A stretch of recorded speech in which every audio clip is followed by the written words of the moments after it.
The talk today is going to begin on a challenging note, but hang in there, and it should really end on a positive, hopeful note. So this all is very personal, as I'll mention in the talk itself.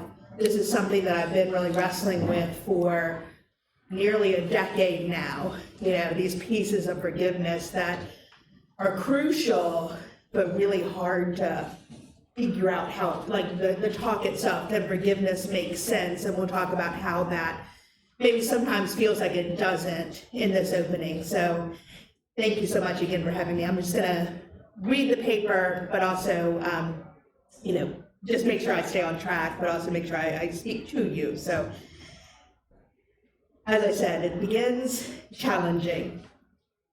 Simon Wiesenthal is a Holocaust survivor, renowned for his role in tracking down and bringing to justice fugitive Nazis who fled at the close of World War II. While he was still a prisoner during the Holocaust, he was one day brought to the room of a dying SS member at the Nazis' request. The soldier, he found out, wanted to unburden himself of his guilty conscience and find absolution before his imminent demise. It was his deathbed, so he knew that there were things that needed to be taken care of. And so what he did was bring in Wiesenthal, still a prisoner, and he was going to serve as this stand-in, this representative for the particular Jews that he had directly harmed. And so the idea behind this is that if Wiesenthal had offered him forgiveness, then it would release him from the guilt that he felt and bring about really needed peace. He felt like he needed this peace to move on. So Wiesenthal chronicles this encounter in a 1969 book. It's called The Sunflower. I really recommend reading it, The Sunflower. His account is worth reading in its entirety, the account of the interaction, the exchange with the soldier. And there's actually a second piece of the book that's a symposium where he solicits responses to a question that he asks at the end of his recounting of this encounter.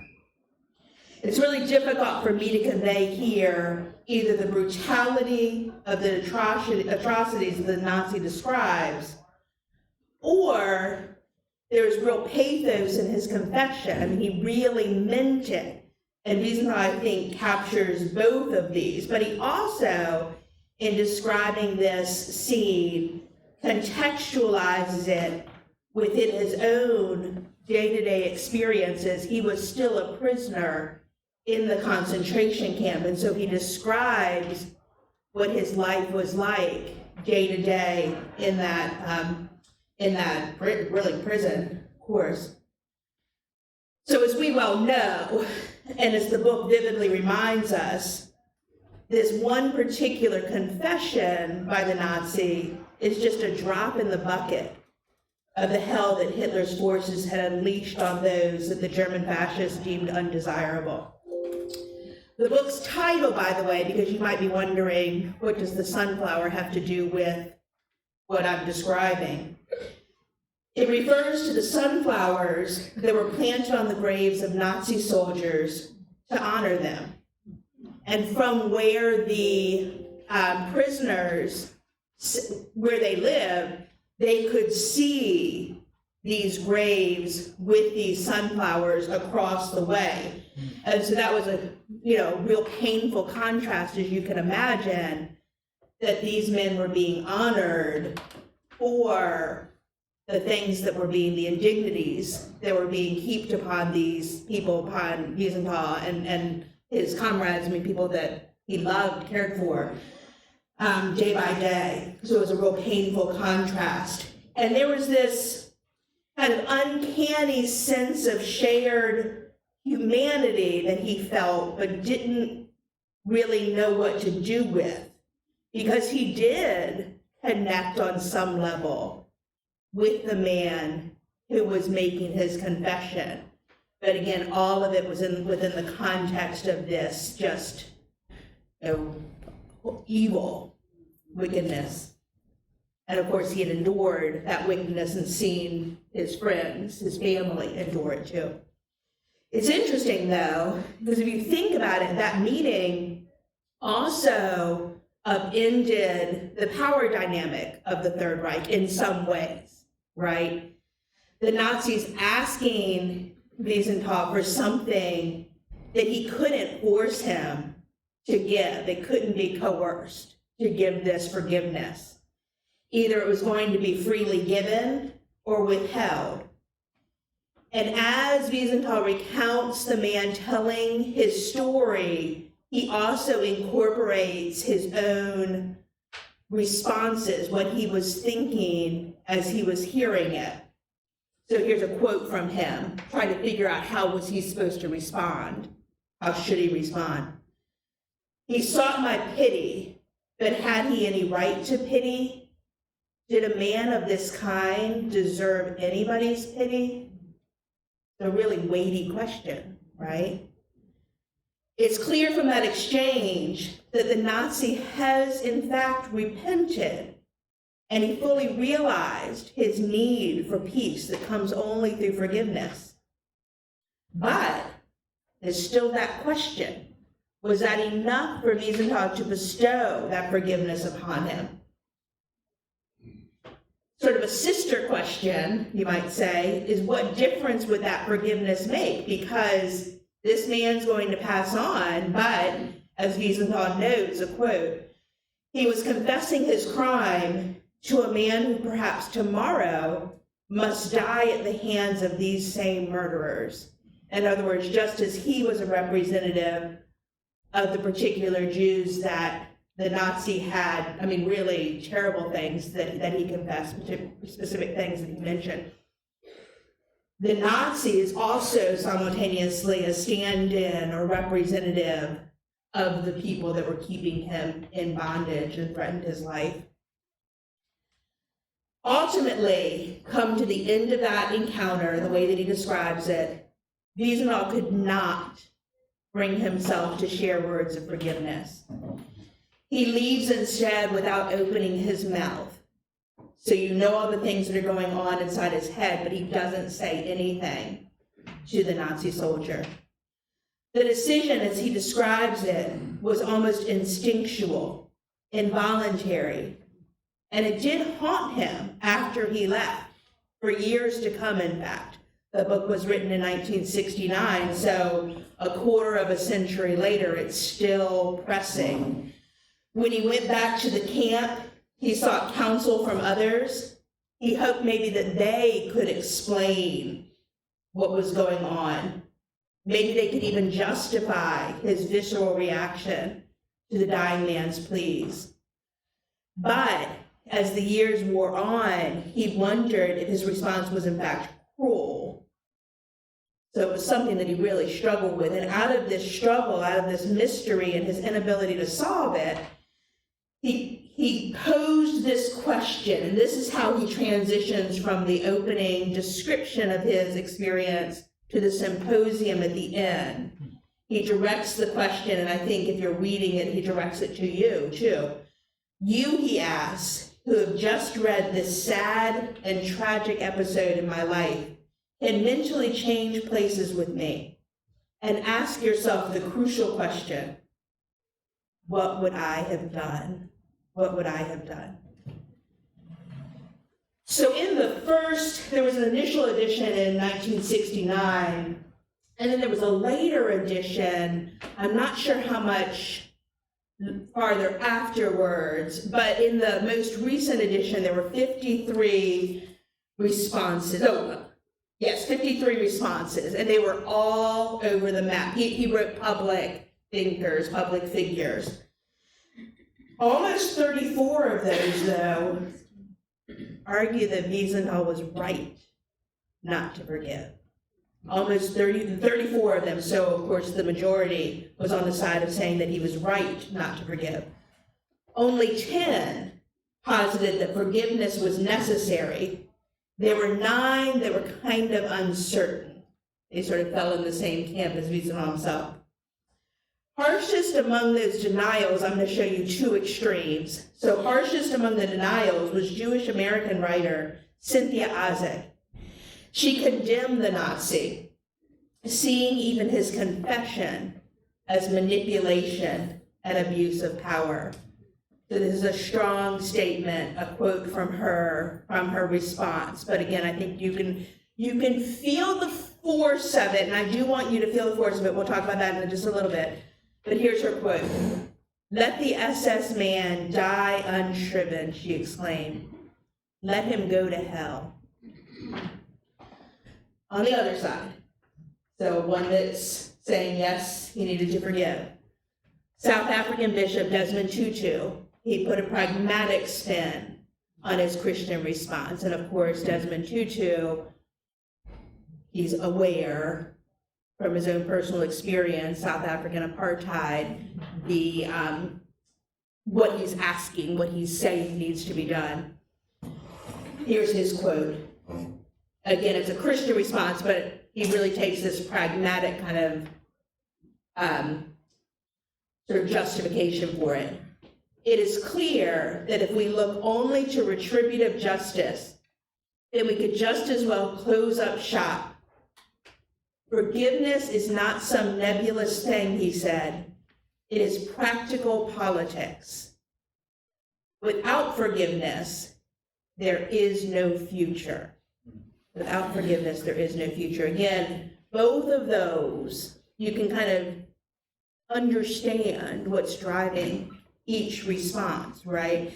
Most of us, thank God, will never be in the position of either the SS man asking for forgiveness for such atrocious, atrocities, behavior, or in the position of Wiesenthal needing to forgive such heinous wrongs.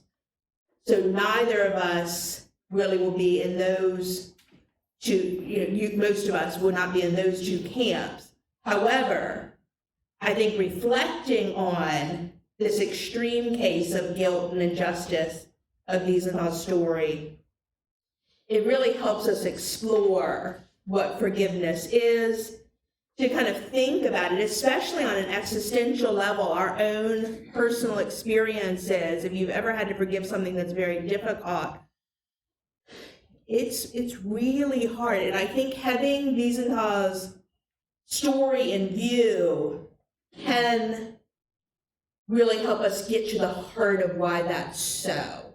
Again, remember, there's going to be a word of hope as we get towards the end. I know that I'm starting with something very challenging.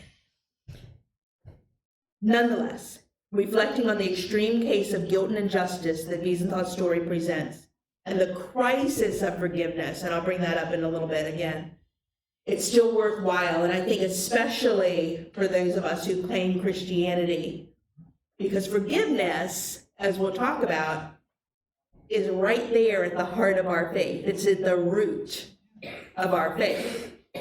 So it's something that you can't avoid as Christians. So to begin with, let's think a bit about the impulses behind the different responses to Wiesenthal's question. Reading them, one realizes the richness of this topic and the complexity of the question that he poses. His respondents dig into the nooks and crannies of what forgiveness is. They search out what it requires. They consider the implications of forgiveness, or even its denial. They weigh the psychological struggle involved. Most of us probably know of which response we think was the right one in responding to Wiesenthal's question.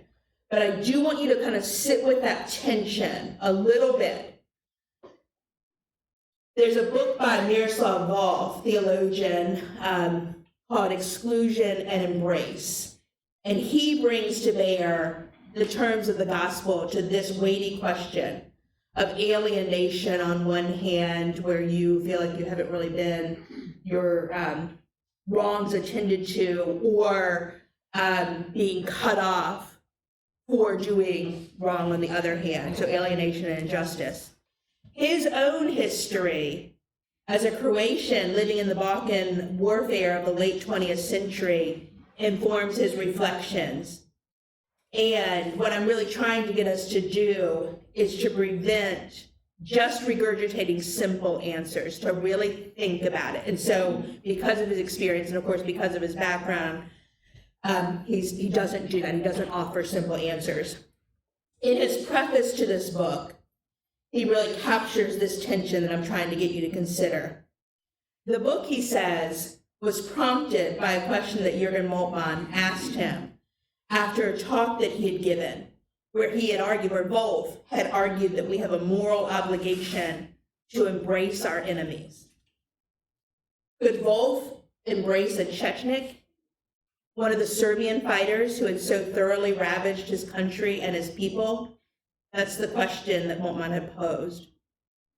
To put the question on Wiesenthal's terms, could Wolf muster fellow human feelings sufficient to forgive one who had done him and those close to him such harm?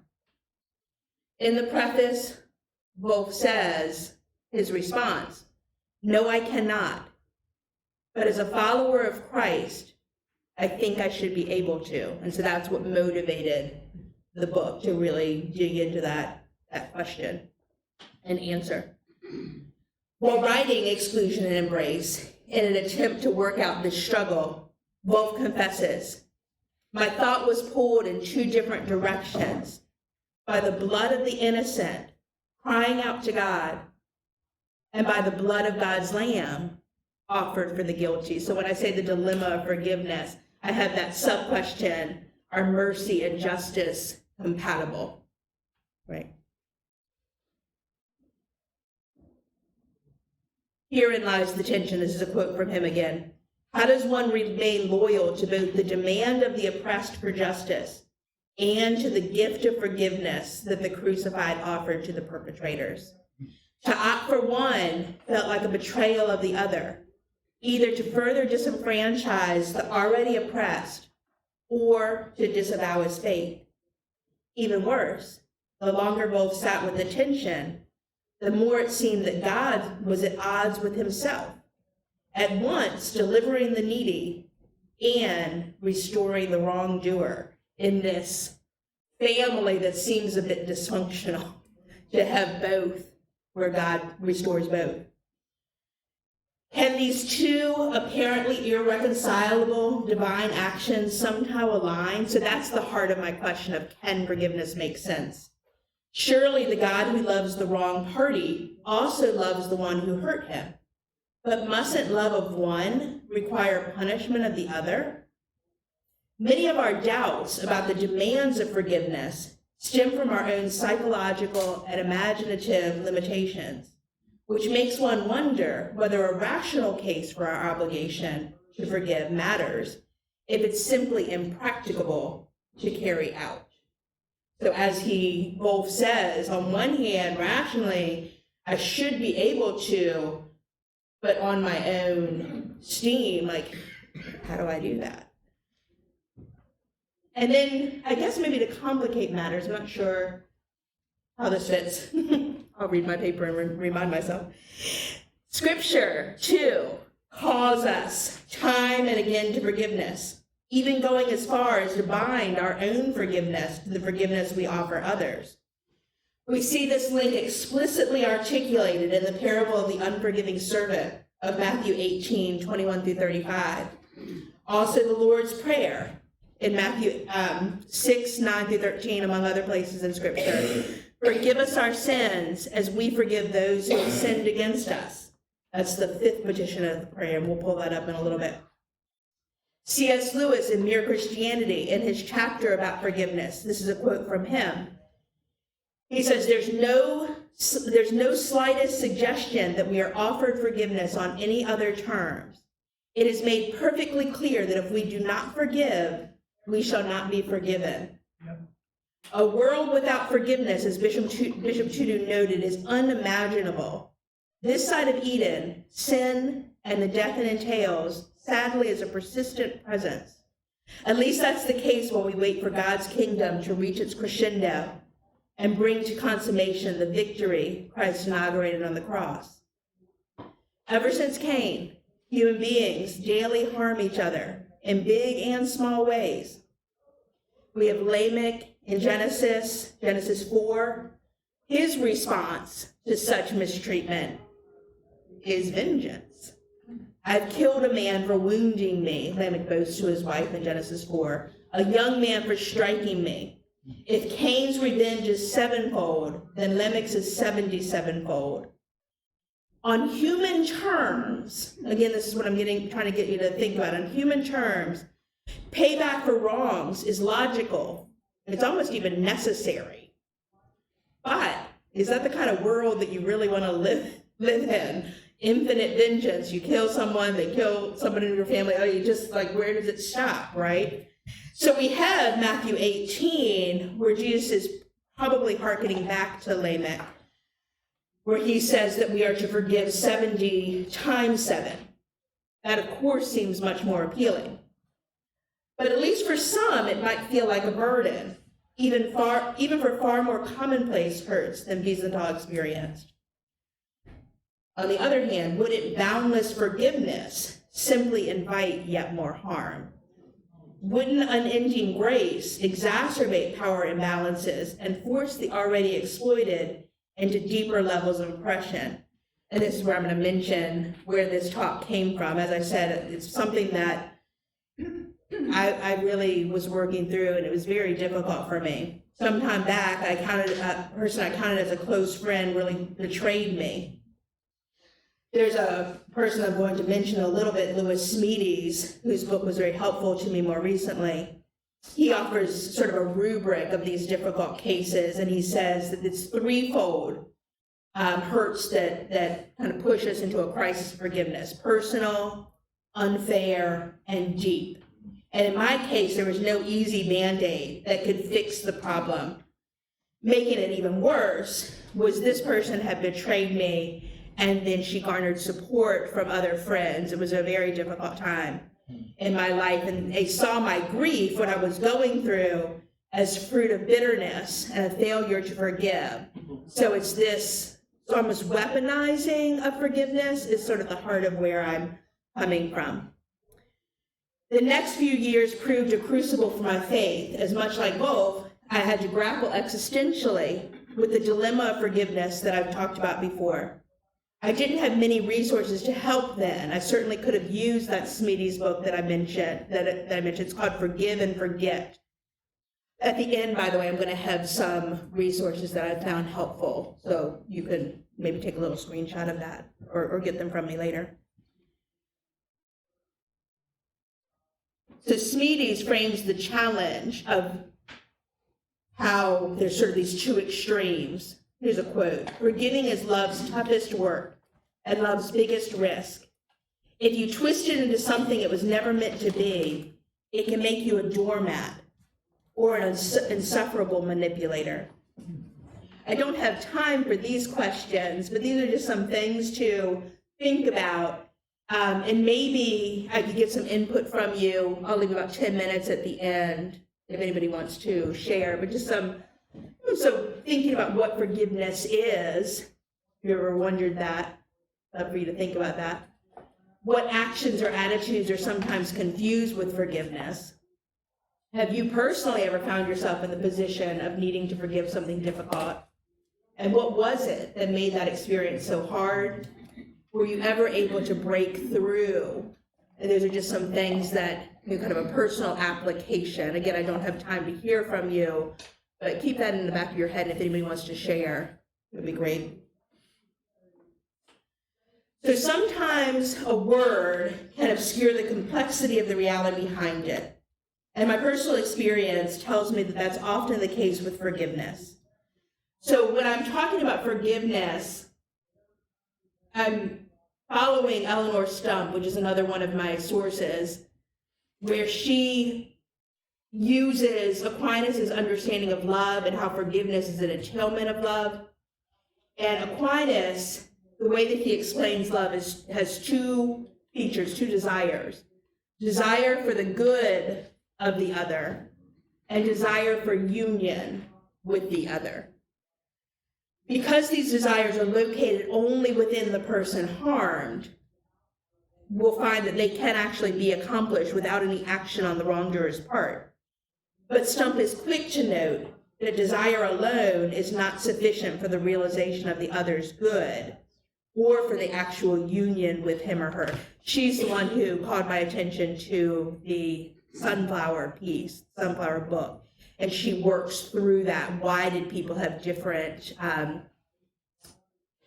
intuitions about forgiveness? And she says that the logic of forgiveness is ultimately reconciliation, but sometimes we conflate the two, and uncoupling them, at least in our world at the moment, recognizing perhaps it needs to be more of a process. She was very helpful to me.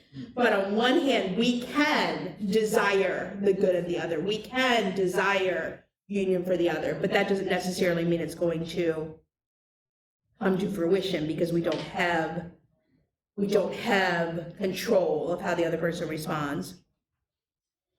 And in fact, if we conflate the two, we might put ourselves into a position where we remain being harmed, giving license for that bad behavior. So again, it's sort of conceptually, it can be helpful to make those two sort of separate, at least to help us work through. Before I get into the theological meat of this presentation, let me just share a couple of considerations that Smedes offers in his practical guide to forgiveness. His forgive and forget is much more practical. Stubbs is much more theoretical. So first, Smedes emphasizes that forgiveness is a process. At least that's the case for forgiveness of people who have caused us that personal, unfair, and deep hurt. Entering into that process requires uncompromising honesty. We cannot forgive harm that we do not acknowledge. As Smedes explains, as a quote, "There is no real forgiving unless there is first relentless exposure and honest judgment. When we forgive evil, we do not excuse it. We do not tolerate it. We do not smother it. We look evil full in the face, call it what it is, that its horrors shock and stun and enrage us, and only then do we forgive it." Smedes also acknowledges that forgiveness sometimes involves specialized cases. You may have had an experience like this, forgiving people who have died, for example. Life's vagaries and vicissitudes preclude any one-size-fits-all approach that we might try to impose. In fact, I think that's the strength of Smedes' book, is he doesn't try to offer, this is the way you must do it. He tells stories. He actually offers testimony of how other people and he himself have gone through it. And that actually can be a nice guide. And it matters whose stories, whose voices we listen to. And in fact, that's going to be my sort of the second part, and I'm getting ready to move into it, where we listen to the right voices. We have a guide in the Lord's Prayer, and that's going to be my way forward, but I do think we need to understand it rightly. Sometimes wrenching that, I meant to show that, sorry about that. Sometimes we might hear that petition, that fifth petition, wrenched out of its context. Forgive us our trespasses as we forgive those who trespass against us. But there's a whole prayer there, and it really needs to find its place and power, I think, within that.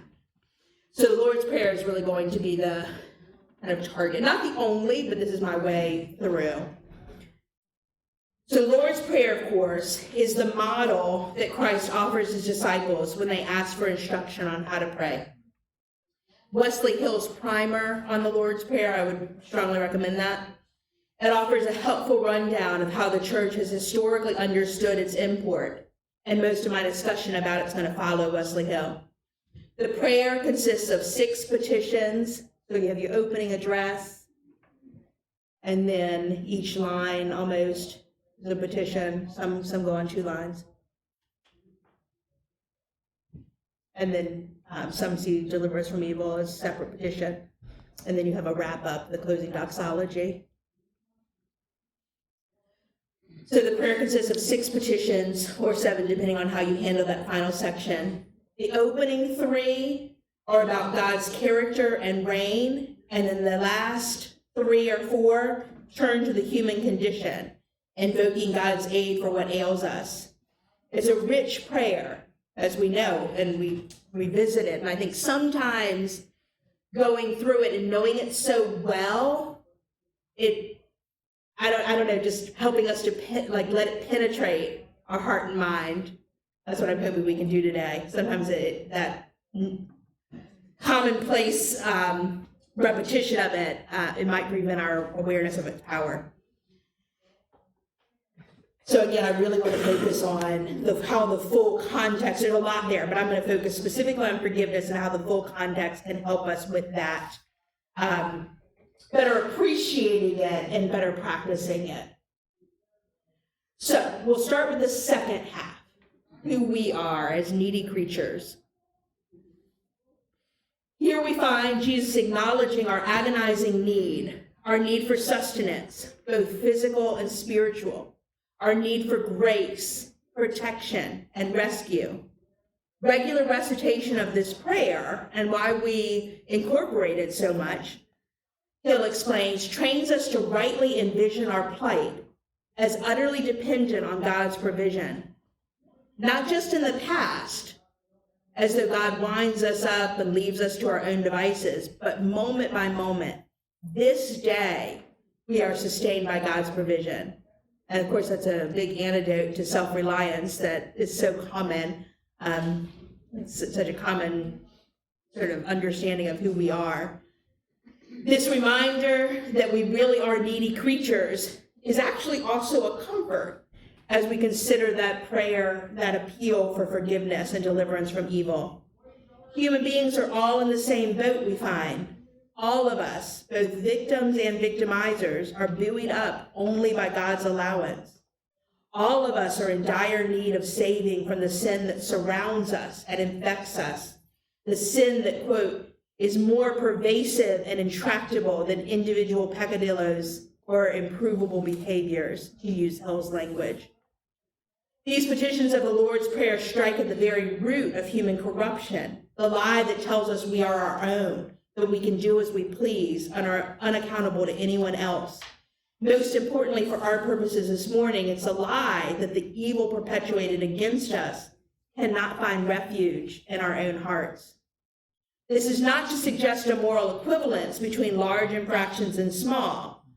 That sometimes can hamper our attempts at forgiveness too, asking us either to minimize the harm that's done to us or to overestimate, exaggerate the harm that we've done to others.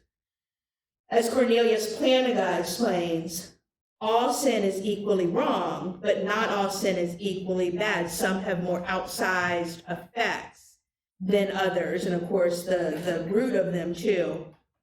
He continues, quote, "The badness or seriousness of sin depends on some degree to the amount and kind of damage it inflicts, including damage to the sinner himself, and to some degree on the personal investment and motive of the sinner. If anything, the Lord's Prayer is realistic about the nature and extent of sin in this world and the damage it does to God's creation. Petition 7 puts a face on the evil one who seeks to devour us, infiltrating and enlisting those who give themselves over to his service. The temptation to revenge, so hearkening back to Ozek's statement, or Lamech too, it might feel gratifying, but it's really to turn ourselves over to that destruction. And Stump's essay really helps us think through those gradations of guilt as well. So being needy creatures, that's part of the Lord's Prayer, but the opening of it is who God is.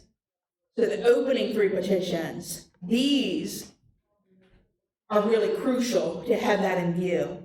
A naive understanding that jumps too quickly to reconciliation can leave the door open for yet more harm to both parties. Again, it's not good either to sin or be sinned against.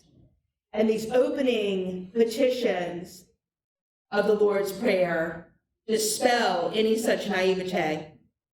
by depicting a God, a loving Father, who invites us into holy and flourishing fellowship with him. A world infected by sin and human corruption is incompatible with the promise we have in this prayer of God's kingdom to come and his will to be done on earth as it is in heaven. Whatever forgiveness is, we can be sure that is part and parcel of the resounding victory of the prayer's final lines. Again, that one line, forgive us our trespasses as we forgive those who trespass against us. We also have at the conclusion of that prayer, God's kingdom come, thy will be done. So that forgiveness cannot by any means be encouraging evil for God's kingdom to come. So they've got to fit together. That's the truth that the Lord's Prayer opens our eyes up to, and the envision that enables us to enter into the spirit and process of forgiveness, trusting no less than God to bring himself to bring it to completion. That these laws could not be as a stand-in for the Jews that the Nazi soldier harmed. Christ himself has fulfilled, both as the one to bear the harm done and the one to offer the ultimate absolution. So he is the linchpin. The prayer joins us in that process. It's a rebellion, and prayer itself, David Wells calls a rebellion against the world and its fallenness, the absolute and undying refusal to accept as normal what is pervasively abnormal.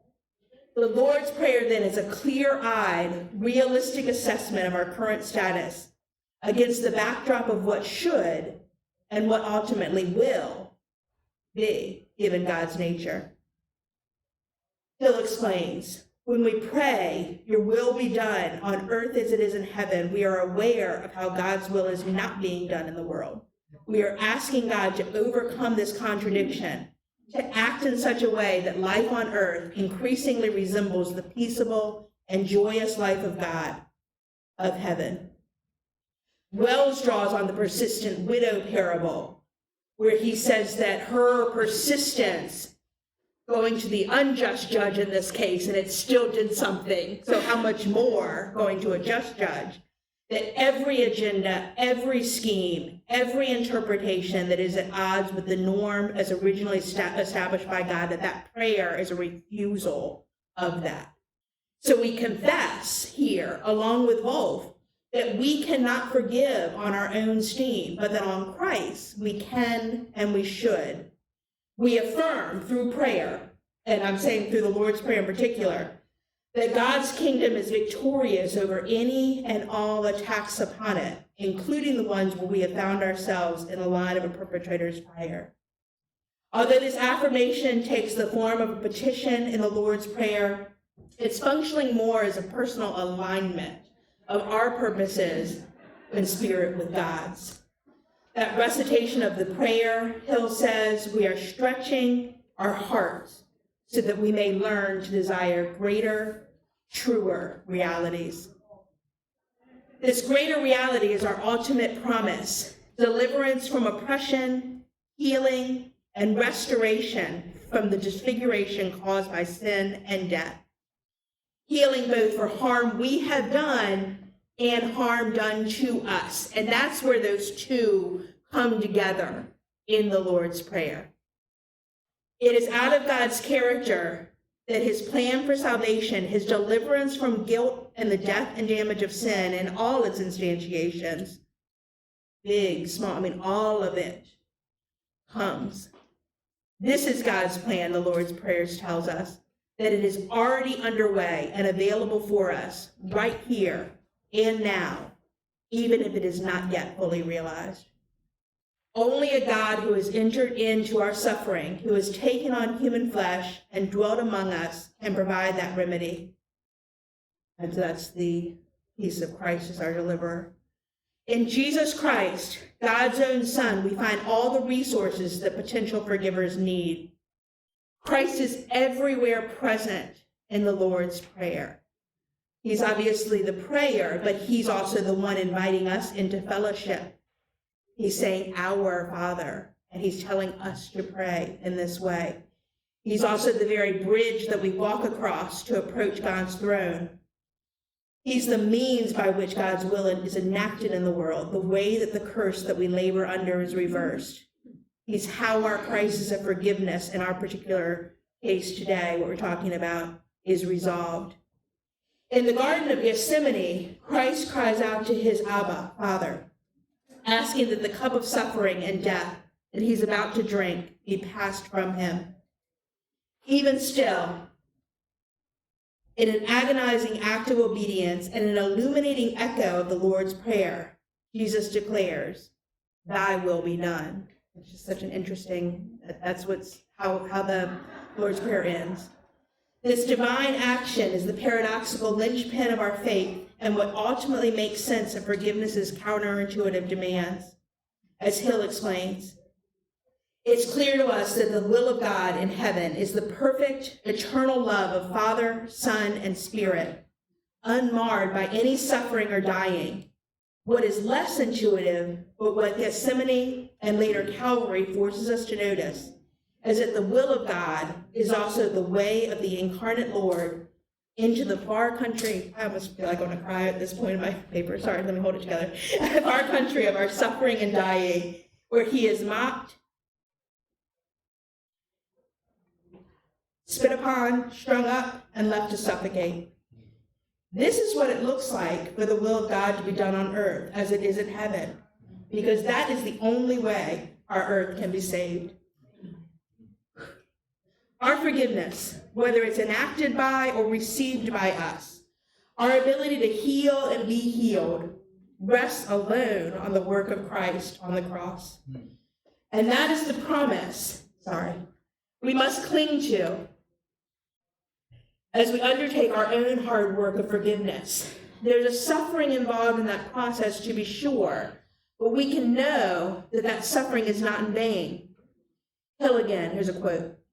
God must also be at work in suffering and darkness, in torment, because only if God confronts the horror we've made of the world, bears it and bears it away, can the triumph of God's love be assured.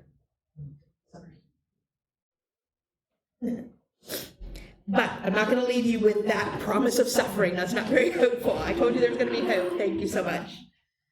Here's the hope. My intention for this presentation is to leave you with a word of hope. Okay. Earlier this summer, I went to see N.T. Wright speak at Lanier Library. I'm not sure if you're familiar with N.T. Wright. New Testament scholar, major New Testament scholar. And he had a message. It was something, again, I've been kind of wrestling with, and I needed to hear this message at that moment. It drew together various threads of my argument. It also underscores the hope that we have in our struggle to forgive. Turning to Romans 8, and this comes, a lot of this overlaps with his recent book on the pandemic. So if you're interested in this particular translation, you might check that out. It's God and the Pandemic. It's very short, but he uses Romans 8 as his way through. And this is his translation, like his personal translation, so you can't really find it. In that book, you can find it. There was another blog, somebody writing about the book. You can find it online, but he used it during that talk. So turning to Romans 8, Wright highlighted how our own times of trial, our own Gethsemane moments, when we, like Christ, call out to our own Abba Father, Romans 8:15, so that Abba Father repeats. These are the precise places in which we can perceive and even participate in the divine life of God himself. Those who have faced a crisis of forgiveness will certainly resonate with Paul's acknowledgement that we often do not know how we are to pray. In trying to forgive painful hurts, we struggle to understand how justice can be achieved or why mercy must be extended. In that moment, Paul affirms, we can be sure that the Spirit himself intercedes for us with wordless groans. That's Romans 8:26. This co-laboring with God in our prayers of deep sorrow is the backdrop for the glorious assurance of Romans 8:28. And again, this is the way that Wright translates it. He says it better captures what's going on here. And it's very interesting because I know this is something that we often recite. Now I'm having trouble remembering the way it's typically phrased. God works. Yeah, and God is the one who's doing the action. And here, he's still working, but it's with and through is the way that Wright translates it, with and through. So there's something mysterious happening in our longings for that restoration, in our wordless groans are the spirit, but in that like utter despair that we might feel, that God is mysteriously working, searching out our hearts, doing something in us. And I think I'm applying, Wright was not talking about forgiveness here, but I do think it does have application to our cries. How do we forgive? How do we heal? How do we move forward? And often it's an overwhelming challenge, but I do think there's promise here. The times when we most keenly feel our frailty, most desperately need deliverance. And this is a phrase from Wright, and I loved it. He says that lament is the very seedbed of the hope that we're longing for. Beautiful. The Lord's Prayer really is a lifeline to that hope. It's not going to disappoint us. That hope is not going to. It's a promise bigger than we can even imagine, although Jesus invites us to try to imagine it.